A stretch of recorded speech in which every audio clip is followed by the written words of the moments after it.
그건 당신 아버지가 선택한 길이에요. 닥쳐요! 강중령이 소리를 지르는 순간 사무실 문이 열렸습니다. 유준장이 헌병들과 함께 들어온 거였어요. 강중령, 무기를 내려놓아. 유준장님, 어떻게 여기까지? 최송화 씨의 요청으로 왔어. 이제 끝이야. 강중령, 하지만 강중령은 포기하지 않았습니다. 그는 최송화에게 총구를 겨누며 말했어요. 다 늦었어요. 김진호는 이미. 그 순간 최송화의 핸드폰이 울렸습니다. 이상민의 전화였어요. 어머님, 진호가 의무실에서 사라졌어요. 경기도 안성의 오래된 한옥집, 마당에는 벚꽃이 흩날리고 있었습니다. 최송화는 아침 일찍부터 아들 진호의 입대 준비물을 정리하고 있었어요. 손끝이 조금씩 떨리는 걸 보니 아무래도 마음이 편하지 않은 모양이었습니다. 엄마, 또 그렇게 꼼꼼하게 챙기실 거예요? 진호가 방문을 열고 들어오며 말했습니다. 22살 청년의 얼굴에는 설렘과 긴장이 뒤섞여 있었어요. 드디어 자유를 얻는다는 생각에 들떠 보였습니다. 진호야, 군대는 내가 생각하는 그런 곳만은 아니야.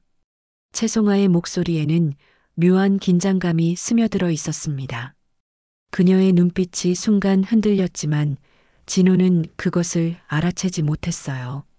아들은 그저 엄마의 과잉 보호 정도로 생각하고 있었으니까요. 엄마는 그냥 행정병 출신이잖아요. 뭘 그렇게 걱정하세요? 진호의 말에 최송화는 잠시 말을 잃었습니다. 행정병 출신이라고요? 네, 그렇게 말해왔죠. 하지만 그건 진실의 일부에 불과했어요. 최송화는 진호가 나간 후 방 한쪽 구석에 있는 낡은 옷장을 열었습니다. 겉보기엔 평범한 옷들이 걸려 있었지만 맨 안쪽에는 잠금 장치가 된 철제 서류함이 숨겨져 있었어요.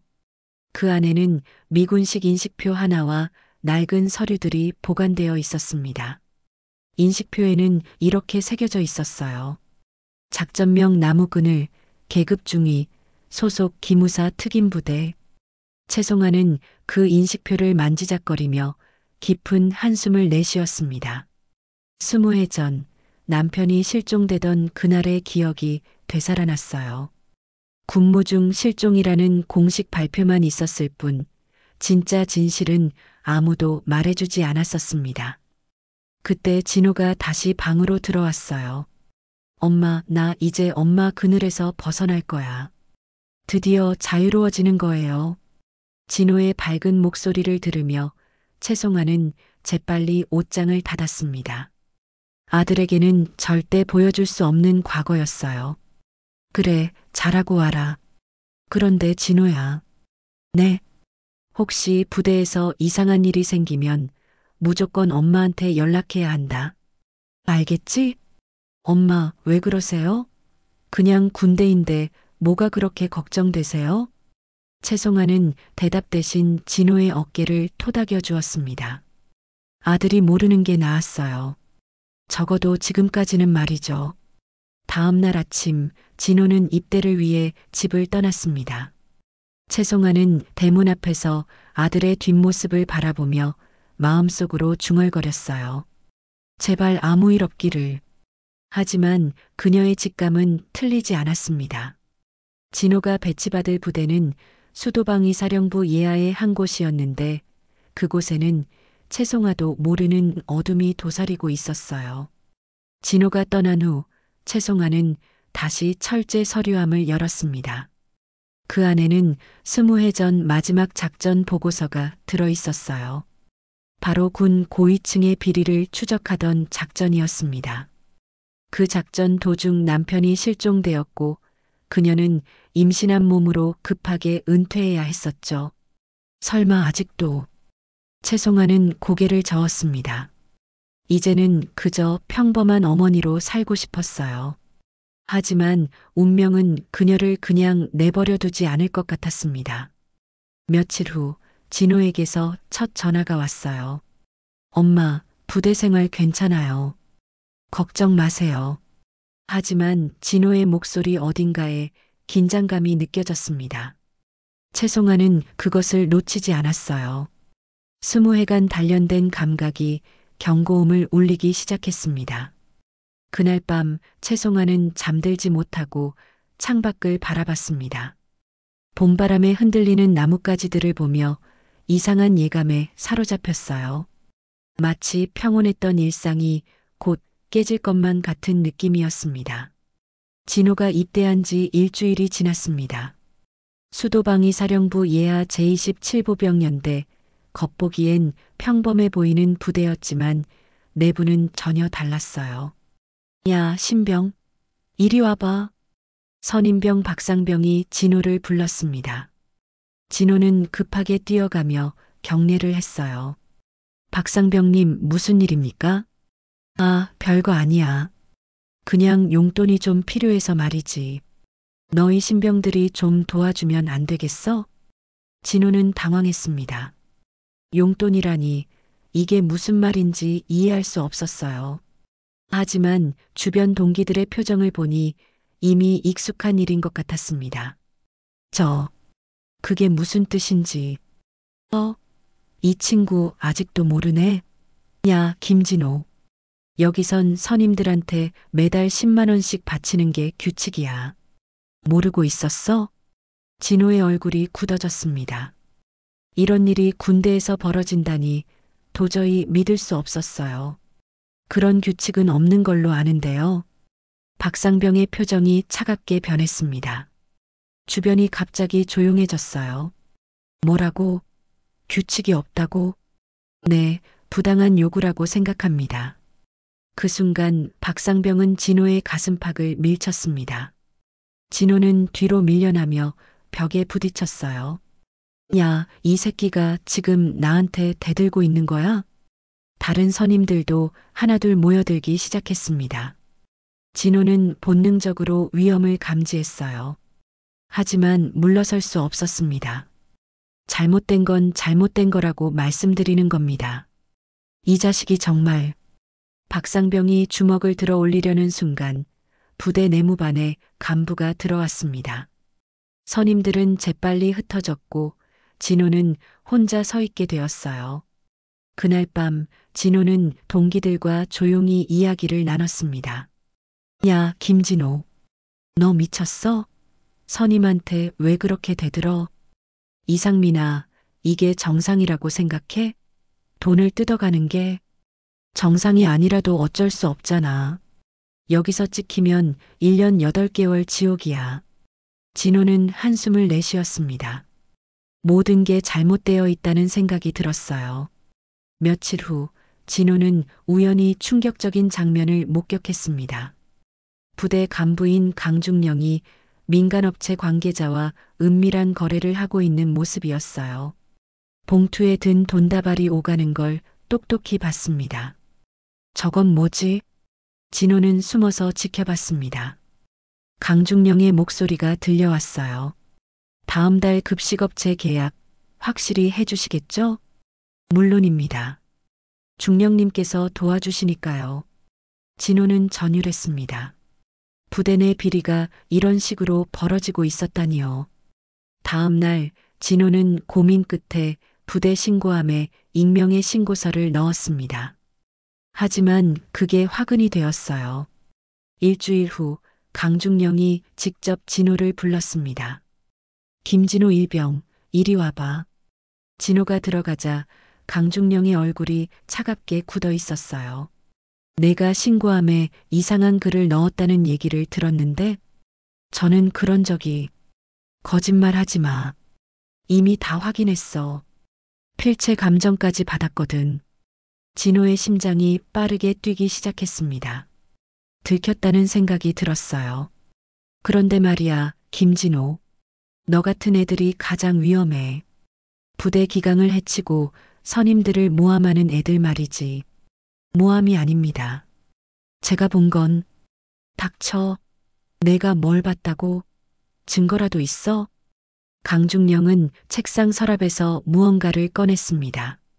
그것은 진호가 몰래 촬영한 사진이 담긴 핸드폰이었어요. 이거 내 거 맞지? 아주 열심히 찍었더라. 진호는 절망했습니다. 어떻게 자신의 핸드폰이 강중령 손에 있는지 알 수 없었어요. 내가 선임들한테 구타당했다고? 그런 거짓말까지 꾸며서 부대를 음해하려고 했어? 그건 사실입니다. 증거 있어? 의무기록? 목격자? 진호는 말문이 막혔습니다. 구타는 은밀하게 이뤄졌고 다른 동기들도 무서워서 증언하려 하지 않았어요. 김진호, 넌 지금부터 영창이야. 부대 기강 해치고 상급자 모독 혐의로 말이지. 그렇게 진호는 영창에 수감되었습니다. 차가운 콘크리트 바닥에 앉아 있으니 절망감이 밀려왔어요. 그날 밤 최송아에게 긴급 전화가 왔습니다. 어머님, 진호가 영창에 갇혔어요. 동기 이상민의 떨리는 목소리였습니다. 최송아의 얼굴이 순간 굳어졌어요. 뭐라고? 무슨 일이야? 부대 비리를 신고했다가 오히려 맞고소를 당했어요.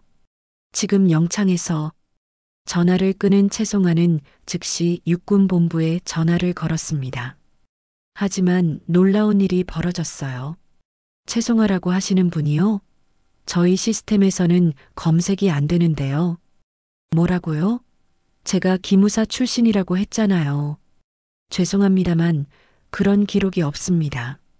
최송아는 어이없어 했습니다. 자신의 과거가 완전히 지워져 있다니요. 그날 밤 최송아의 낡은 노트북에 암호화된 메시지 하나가 도착했습니다. 작전명 나무그늘. 복귀하시오. 최종 호출. 20회 만에 울리는 작전 호출음이었습니다. 최송아는 암호화된 메시지를 받은 후 잠들 수 없었습니다. 20회 전 기억들이 파도처럼 밀려왔어요. 기무사 특임요원 시절 그녀의 코드명은 나무그늘이었습니다. 다음 날 새벽 최송아는 오래된 가방을 꺼냈습니다. 겉보기엔 평범한 여행 가방이었지만 바닥에는 비밀 공간이 숨겨져 있었어요. 그 안에서 낡은 신분증과 통신 장비를 꺼냈습니다. 진호야, 엄마가 늦었구나. 그녀는 중얼거리며 옷을 갈아입었습니다. 평소의 수수한 차림새 대신 어딘지 날카로운 인상을 주는 정장을 입었어요. 서울 용산구 한 카페에서 최송아는 오랜만에 옛 동료를 만났습니다. 20회 전 함께 작전했던 유대령이었는데 지금은 준장이 되어 있었어요. 송아야, 정말 오랜만이다. 유준장은 놀란 얼굴로 최송아를 바라봤습니다. 그녀의 모습이 예전과 너무 달라 보였거든요. 당신, 아직 현역이었나? 아니에요. 엄마일 뿐이었습니다. 지금까지는 말이죠. 최송아의 목소리에는 단호함이 묻어났습니다. 유준장은 그녀의 변화를 감지했어요. 무슨 일이야? 갑자기 연락하더니. 제 아들이 영창에 갇혔어요. 부대 비리를 신고했다가 오히려 누명을 썼습니다. 어느 부대인데? 수도방위 사령부 예하 제27보병 연대입니다. 유준장의 표정이 심각해졌습니다. 그 부대 이름을 들으니 무언가 떠오르는 게 있었어요. 송아야, 혹시 그 부대 지휘관이 강중령인가? 네, 맞아요. 왜 그러세요? 유준장은 깊은 한숨을 내쉬었습니다. 강중령의 아버지, 강준석이라고 기억하나? 최송아의 얼굴이 하얗게 변했습니다. 강준석, 그 이름은 절대 잊을 수 없는 이름이었어요. 설마, 맞아. 20회 전 내가 수사했던 그 군납비리 사건의 주범이었지. 그리고 유준장은 말을 잇지 못했습니다. 최송아는 알고 있었어요. 남편 실종 사건과 연관된 인물이라는 걸 말이죠. 그럼 지금 제 아들이 당하고 있는 일은 복수일 가능성이 높아? 강중령은 아버지가 구속되고 자살한 후 줄곧 너를 찾고 있었거든. 최송아는 주먹을 꽉 쥐었습니다. 아들이 자신 때문에 고생하고 있다는 사실이 견디기 어려웠어요. 어떻게 하면 되죠? 일단 진호를 빼내는 게 급선무야. 하지만 공식 루트로는 어려울 거야. 강중령이 부대에서 절대권력을 가지고 있거든. 그럼 비공식으로. 위험해, 송아야. 내가 표면에 나타나는 순간 강중령이 노리던 바로 그거야. 최송아는 잠시 고민했습니다. 하지만 선택의 여지가 없었어요. 상관없어요. 제 아들이니까요. 그날 오후 최송아는 제27보병연대 근처를 정찰했습니다.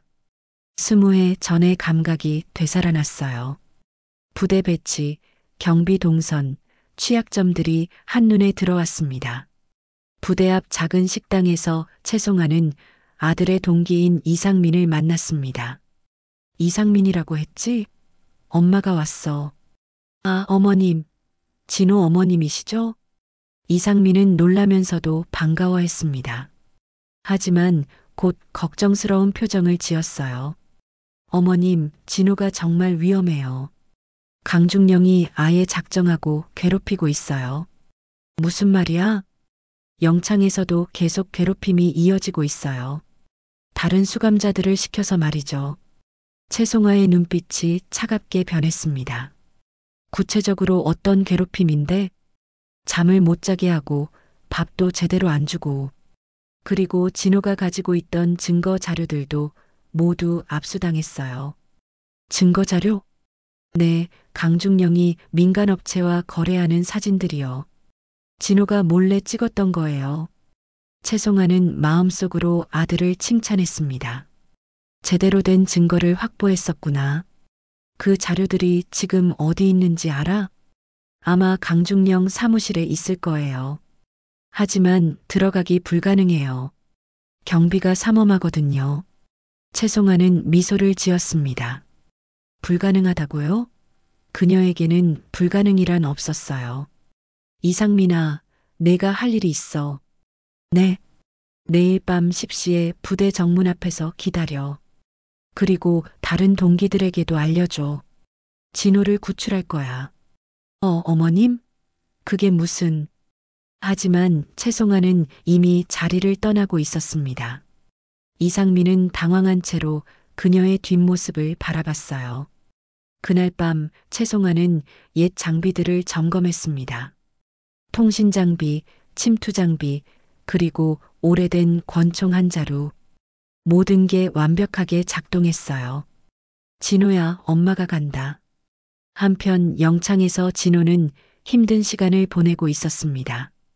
다른 수감자들의 괴롭힘은 날이 갈수록 심해졌어요. 야, 김진호. 내 엄마가 부대에 왔다던데? 뭐라고요? 부대 앞에서 어슬렁거리더라. 미친 여자 같더라고. 진호는 가슴이 철렁했습니다. 엄마가 왜 여기까지 왔을까요? 그때 영창 문이 열리고 강중령이 들어왔습니다. 김진호, 내 어머니가 여기 왔더라. 재미있는 여자야. 제 엄마는 그냥 평범한 사람이에요. 평범하다고? 하하, 그럼 내가 확인해 봐야겠네. 강중령의 눈빛에 섬뜩한 무언가가 스쳐갔습니다. 진호는 불안감을 느꼈어요. 내 엄마한테 전해줄 말이 있어. 옛날 일을 청산할 때가 됐다고 말이야. 진호는 강중령의 말이 무슨 뜻인지 알 수 없었습니다. 하지만 직감적으로 위험하다는 걸 느꼈어요. 밤이 깊어갈수록 최송아의 결심은 더욱 굳어졌습니다. 이제 더 이상 평범한 어머니로 살 수는 없었어요. 아들을 구하기 위해서라면 무엇이든 할 준비가 되어 있었습니다. 다음 날 새벽 최송아는 부대 근처 모텔에 투숙했습니다. 하지만 그녀는 잠들지 않았어요. 노트북을 켜고 오래된 네트워크에 접속하기 시작했습니다. 아직 살아있구나. 화면에는 암호화된 군사 데이터베이스가 떠올랐어요. 20해 전 만들어둔 백도어가 여전히 작동하고 있었습니다. 최송아는 강중령의 인사기록을 검색했어요. 강민수 중령, 부친 강준석. 파일을 열어보니 충격적인 내용이 나왔습니다. 강준석은 단순한 군납비리범이 아니었어요. 그는 북한과 내통하며 군사기밀을 팔아넘기던 간첩이었습니다. 그래서 최송아의 남편은 그 사건을 수사하던 중 강준석에게 살해당했던 거였어요. 공식적으로는 군무 중 실종으로 처리되었지만 실제로는 증거인멸을 위한 살인이었습니다. 더 놀라운 건 강민수의 행적이었어요. 그는 아버지 사건 이후 복수를 다짐하며 군 내부에서 착실히 승진해 왔습니다. 그리고 지금은 제27보병연대를 자신의 사유지처럼 운영하고 있었어요. 부대 전체가 썩어 있구나. 최송아는 부대 내 비리 현황을 파악했습니다. 급식 비리, 장비 구매 비리, 심지어 병사들을 대상으로 한 금품 갈취까지. 진호가 신고한 것은 빙산의 일각에 불과했어요. 그때 문자 메시지가 왔습니다. 이상민이었어요. 어머님, 큰일 났어요. 진호가 의무실로 실려갔어요. 최송아의 얼굴이 굳어졌습니다. 즉시 전화를 걸었어요. 무슨 일이야? 영창에서 다른 수감자들한테 맞았어요. 갈비뼈가 부러진 것 같다고. 지금 어디 있어? 부대 의무실이요. 하지만 면회는 안 된다고 해요. 최송아는 전화를 끊고 즉시 행동에 나섰습니다. 부대로 직접 가는 길에 유준장에게 전화를 걸었어요. 유준장님, 급한 일이 생겼어요. 뭔데? 제27보병연대 강중령의 정체를 알아냈어요. 강준석의 아들이에요. 전화 너머로 유준장의 숨소리가 거칠어졌습니다. 그럼 정말로 복수극이었구나. 송아야, 지금 어디야? 부대로 가고 있어요. 아들이 다쳤어요. 안 돼. 그건 함정일 수도 있어. 강중령이 널 끌어내려고 일부러. 하지만 최송아는 이미 전화를 끊었습니다.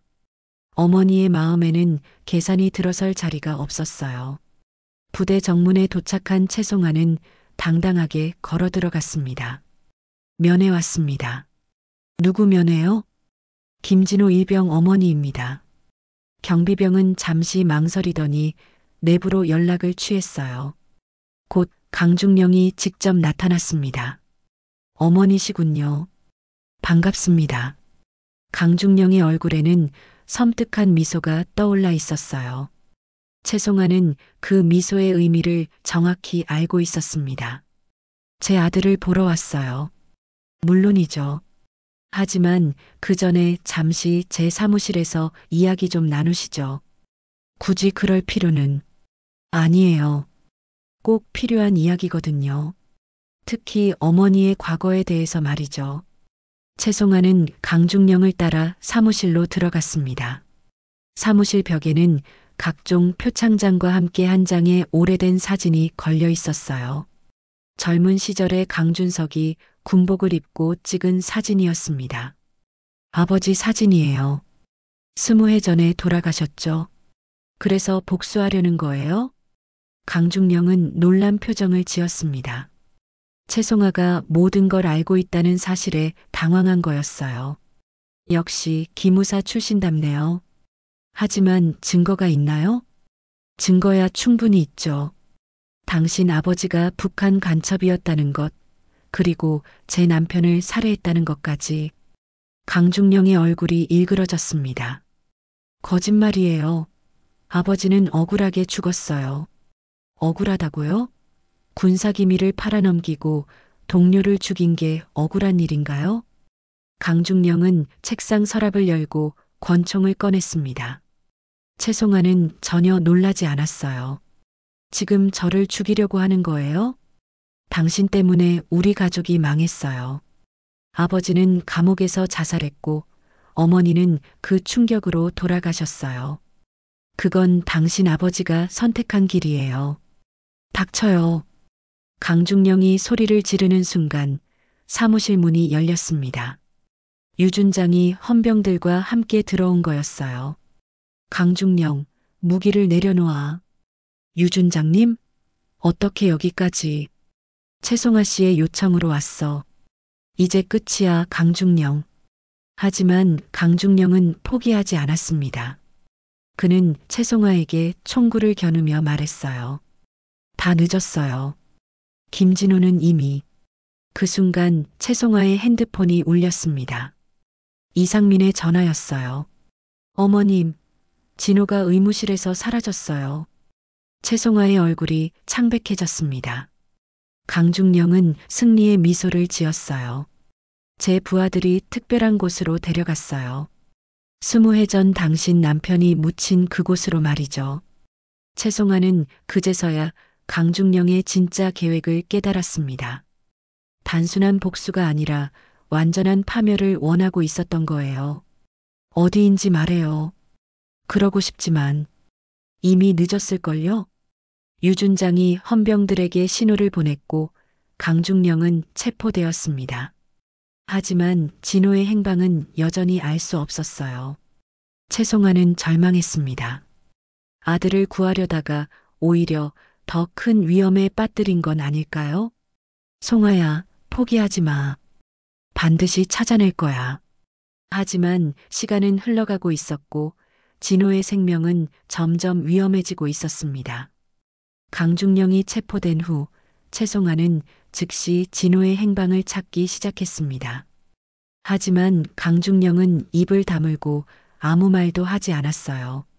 어디에 있는지 말해요. 하하, 이미 늦었다니까요. 제 부하들은 명령을 충실히 이행할 테니까.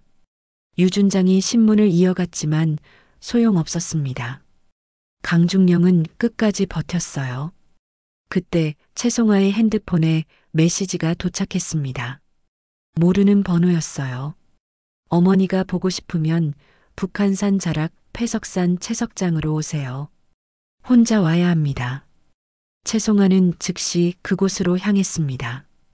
유준장이 말렸지만 소용없었어요. 송아야, 함정이야. 혼자 가면 안 돼. 제 아들이에요. 가만히 있을 수 없어요. 채송아는 차를 몰고 북한산 방향으로 달렸습니다. 패석산 채석장, 그곳은 20해 전 남편이 마지막으로 목격된 장소이기도 했어요. 한편 채석장 한 구석의 컨테이너 안에서 진호는 의식을 잃은 채 묶여 있었습니다. 갈비뼈 부상으로 인한 고통과 탈수로 상태가 심각했어요. 일어나, 김진호.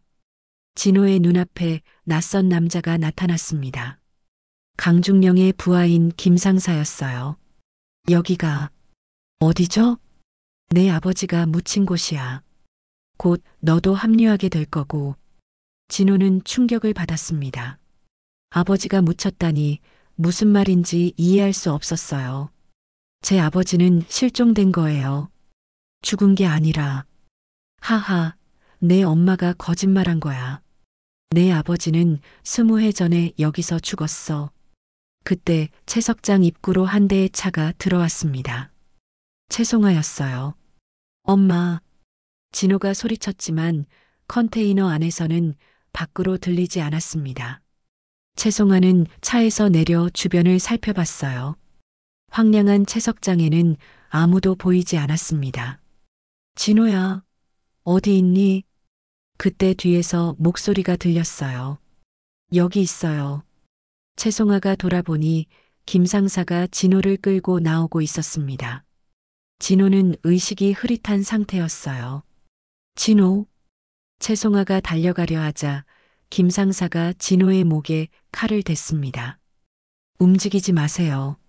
한 발짝만 더 오면 이 녀석 목이 날아갑니다. 뭘 원하는 거야? 간단해요. 20해 전 일의 진상을 밝히는 거죠. 김상사는 땅을 가리켰습니다. 그곳에는 작은 무덤 같은 것이 있었어요.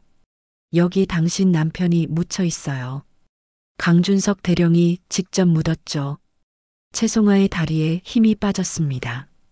남편의 무덤이 정말 여기 있었다니요. 왜 여기에? 강준석 대령은 간첩이 아니었어요. 오히려 간첩을 잡으려 했던 사람이었죠. 채송아는 혼란스러워했습니다. 자신이 알고 있던 진실과 완전히 달랐어요. 거짓말이야. 증거도 있었는데 조작된 증거였어요. 진짜 간첩은 따로 있었거든요. 그때 또 다른 차가 채석장으로 들어왔습니다. 유준장이었어요. 하지만 그와 함께 온 사람들의 모습이 이상했습니다. 유준장님, 채송아가 반가워하며 소리쳤지만 유준장의 표정은 차갑기만 했어요. 송아야, 미안하다. 뭐가 미안하다는 거예요? 유준장은 권총을 꺼내 채송아에게 겨눴습니다. 채송아는 믿을 수 없다는 표정을 지었어요. 당신이 간첩이었다는 거예요? 아니야. 나는 그냥 살고 싶었을 뿐이야. 유준장은 20해 전을 회상했습니다. 그때 그는 북한과 내통하고 있던 진짜 간첩의 정체를 알고 있었어요. 하지만 그 간첩으로부터 거액의 뒷돈을 받고 입을 다물었습니다. 강준석 대령이 진실에 가까워지자 겁이 났어. 그래서 내 남편을 이용해서 강준석을 제거하려 했지. 내 남편은 강준석이 간첩이라고 믿고 있었어. 내가 거짓 정보를 흘려줬거든. 그래서 강준석을 체포하러 왔다가 채송아는 진실을 깨달았습니다. 남편은 유준장의 거짓말에 속아 강준석을 잡으러 왔다가 오히려 강준석과 함께 유준장에게 살해당한 거였어요. 당신이 남편을 죽인 거예요? 어쩔 수 없었어. 진실이 밝혀지면 나도 끝장이었거든. 진호는 이 모든 대화를 들으며 충격에 빠져 있었습니다. 자신이 알던 모든 진실이 거짓이었던 거예요. 그럼 강민수는 아버지의 복수를 하려다가 잘못된 상대를 택한 거야. 진짜 원수는 나였는데 말이지. 유준장은 채송아에게 다가갔습니다. 이제 마지막 증인들을 정리할 시간이야. 그때 갑자기 군사경찰 차량들이 채석장을 포위했습니다. 유준장은 당황했어요. 뭐야? 어떻게? 강중령이 구급차에서 내리며 말했습니다. 제가 불렀어요.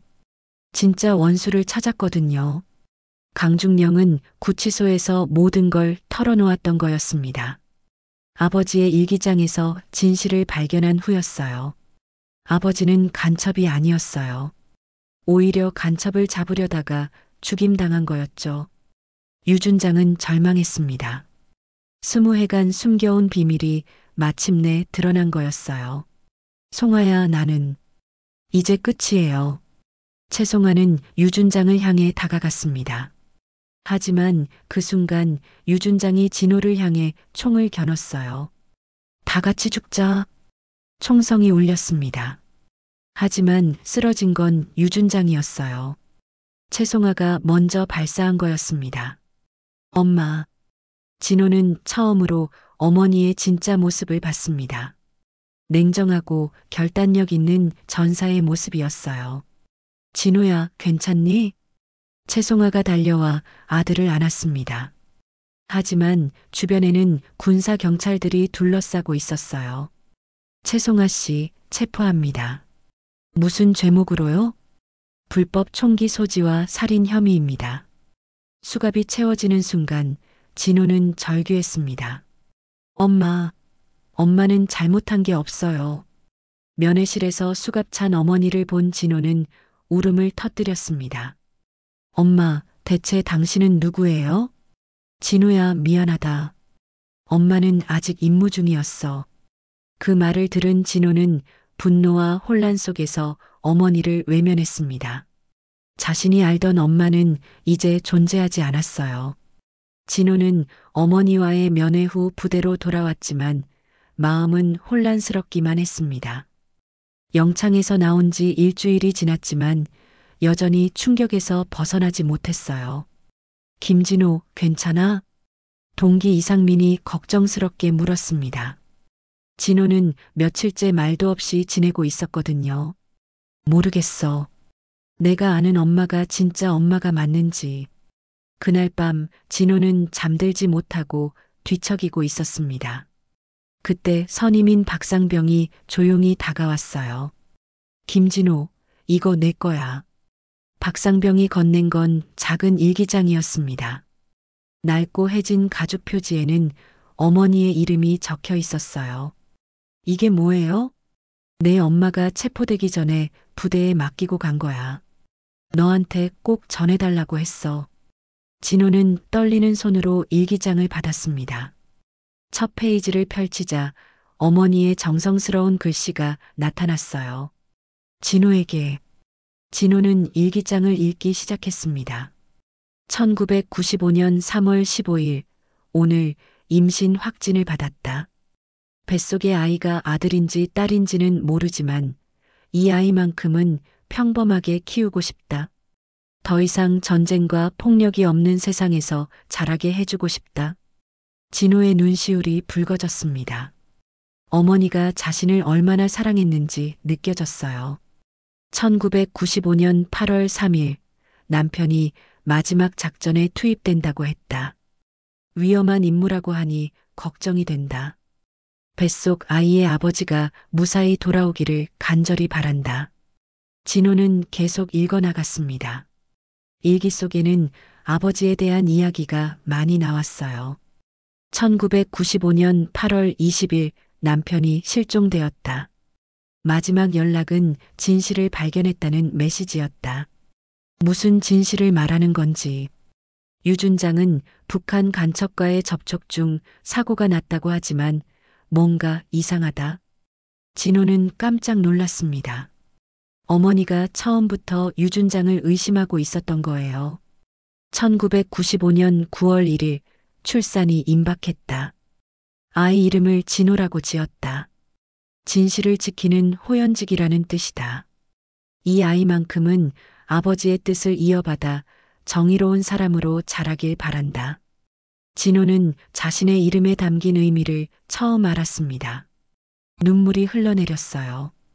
1996년 2월 14일, 진호가 처음 엄마라고 불렀다.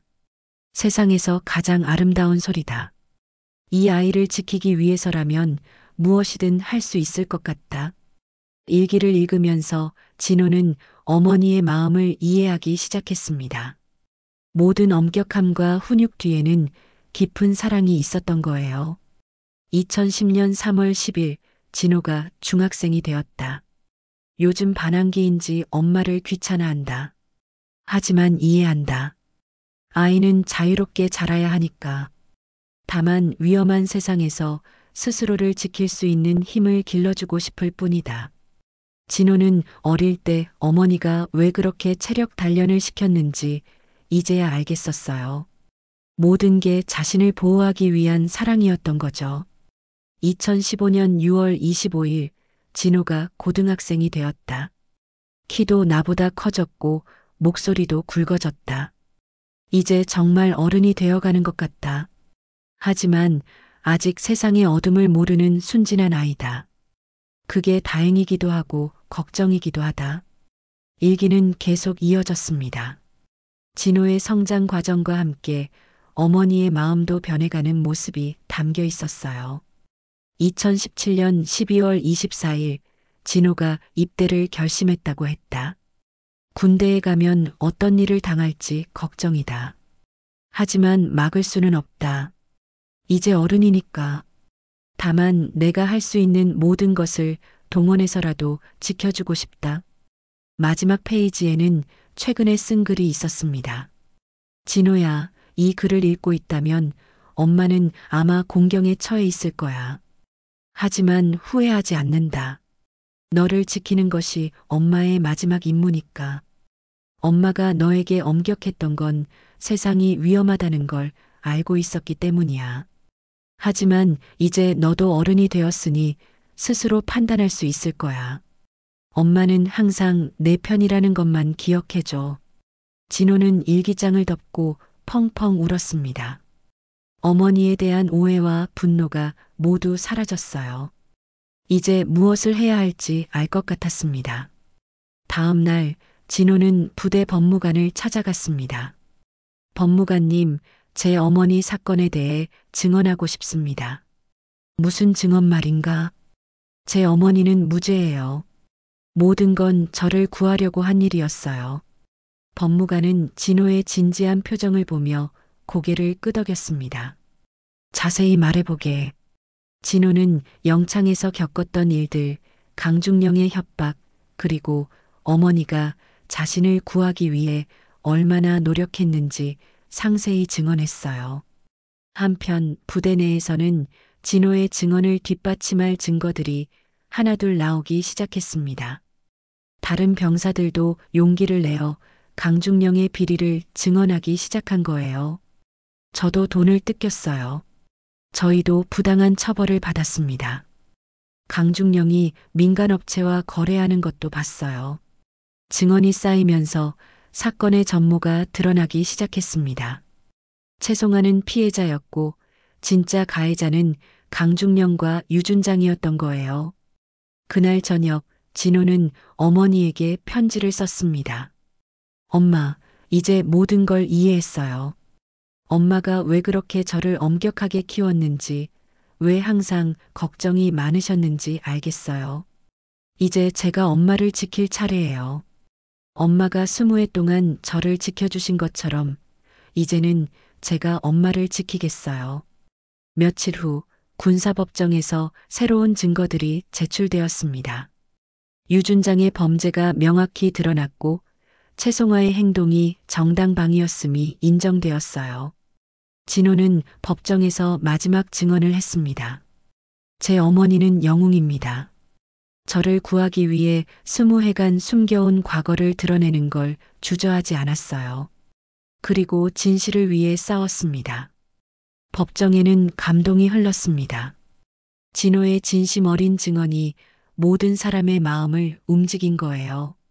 그날 밤 진호는 동기들과 함께 이야기를 나눴습니다. 너희들도 도와줘서 고마워. 당연하지. 우리는 한 팀이잖아. 진호는 비로소 진정한 동료의 의미를 깨달았습니다. 어려울 때 함께해주는 사람들이 있다는 것의 소중함을 알게 된 거예요. 군사법정이 열리는 날 아침, 최송아는 구치소에서 마지막 준비를 하고 있었습니다. 20해 만에 모든 진실을 밝힐 수 있는 기회였어요. 최송아 씨, 법정 출석 시간입니다. 간수의 말에 최송아는 고개를 끄덕였습니다. 오늘만큼은 기무사 특임요원이 아닌 한 아이의 어머니로서 증언대에 서고 싶었어요. 법정에는 많은 사람들이 모여 있었습니다. 진호와 동기들, 부대 관계자들, 그리고 언론까지.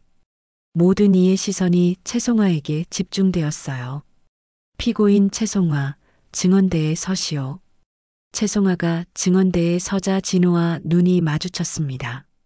아들의 눈에는 더 이상 분노나 실망이 아닌 깊은 이해와 사랑이 담겨 있었어요. 피고인은 김진호 일병의 어머니이자 전 기무사 특임요원 최송아입니다. 먼저 피고인의 과거 경력에 대해 진술하시오. 네.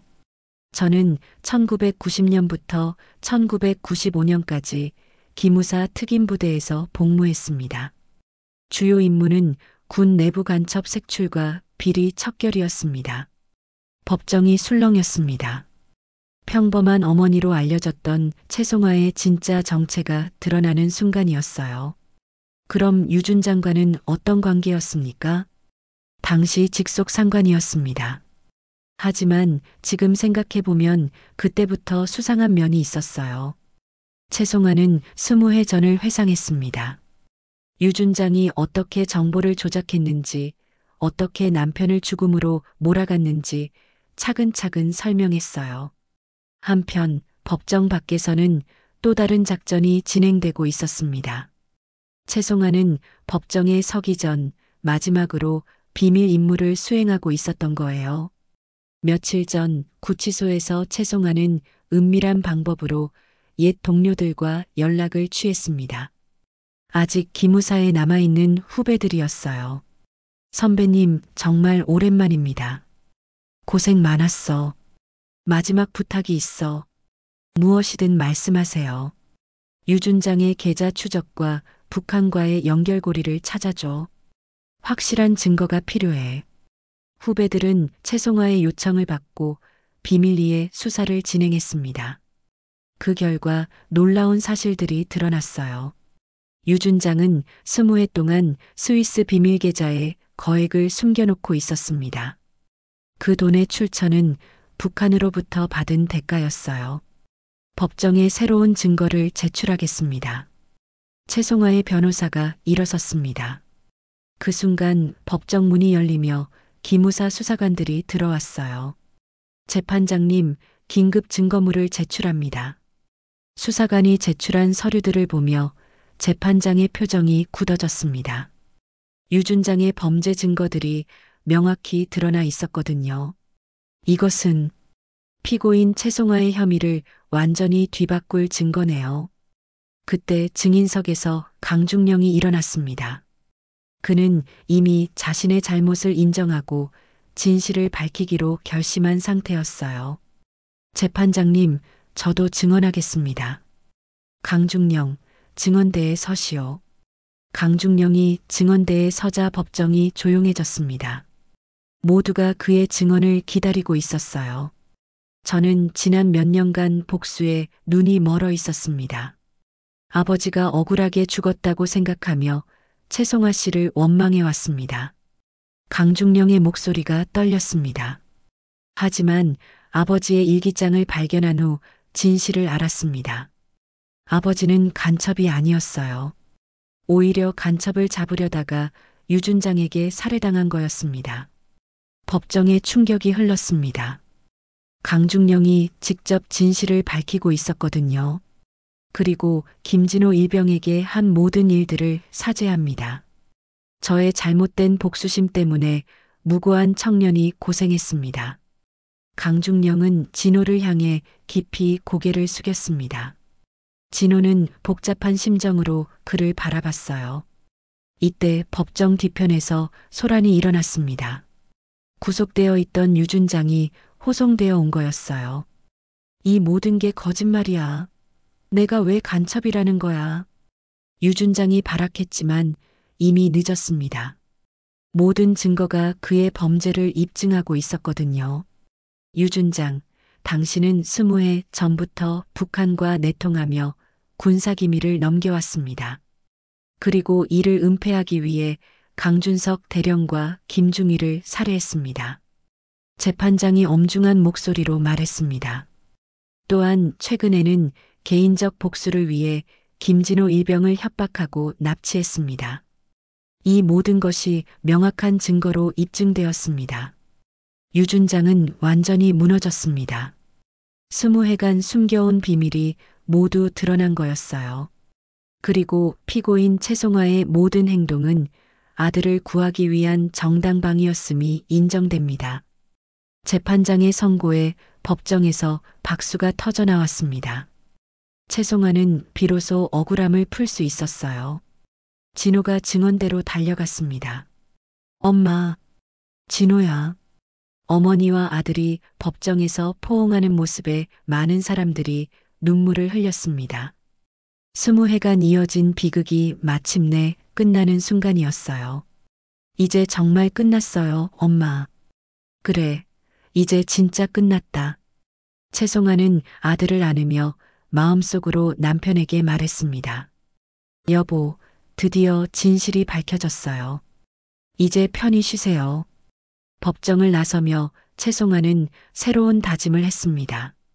이제는 정말로 기무사 특임요원 최송화가 아닌 김진호의 어머니로만 살아가리라고 말이에요. 하지만 아직 마지막 임무가 하나 남아 있었습니다. 진호가 건강하게 전역할 때까지 지켜보는 것이었어요. 재판이 끝난 지 6개월이 지났습니다. 봄이 다시 찾아왔고 안성의 한옥집 마당에는 벚꽃이 만개해 있었어요. 최송화는 마당에서 빨래를 널며 평온한 일상을 즐기고 있었습니다. 20해 만에 찾아온 진짜 평화였어요.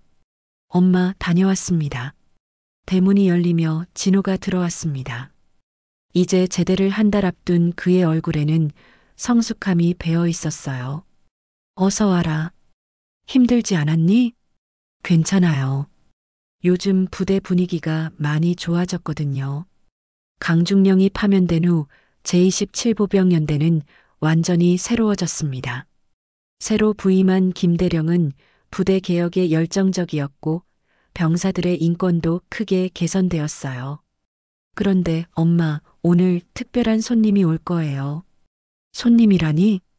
깜짝 놀라실 거리요. 잠시 후 대문 앞에서 차 소리가 들렸습니다. 진호가 문을 열자 강중령이 나타났어요. 하지만 예전의 오만한 모습은 온데간데 없었습니다. 안녕하세요, 어머님. 강중령은 깊숙이 인사를 했습니다. 채송아는 놀라면서도 차분하게 그를 맞았어요. 강중령. 아니, 강 선생님. 어떻게 오셨어요? 사죄하러 왔습니다. 그리고 감사 인사를 드리러요. 강민수는 이제 평민이 되어 있었습니다. 군에서 파면된 후 작은 학원을 운영하며 새로운 삶을 시작했어요. 제가 얼마나 잘못된 길을 걸어왔는지 깨달았습니다. 어머님 덕분에 아버지의 진짜 뜻을 알 수 있었어요. 강민수는 가방에서 낡은 일기장을 꺼냈습니다. 이건 아버지의 마지막 일기입니다. 어머님께 전해드리고 싶었어요. 채송아가 일기장을 받아보니 익숙한 글씨체였습니다. 남편과 함께 일했던 강준석의 글씨였어요. 오늘 드디어 진짜 간첩의 정체를 알아냈다. 유준장이 모든 것을 조작하고 있었다. 김중희와 함께 증거를 확보해야겠다. 이 나라를 위해, 그리고 우리 아들 민수를 위해. 채송아는 일기를 읽으며 눈시울을 붉혔습니다. 강준석도 나라를 사랑하는 군인이었구나. 아버지도 저와 같은 마음이었을 거예요. 자식을 지키고 싶었던 거죠. 그래요. 우리는 모두 같은 마음이었어요. 그때 또 다른 손님이 찾아왔습니다. 이상민과 부대 동기들이었어요. 어머님, 저희도 인사드리러 왔어요. 어머, 이상민아. 다들 어서 들어와.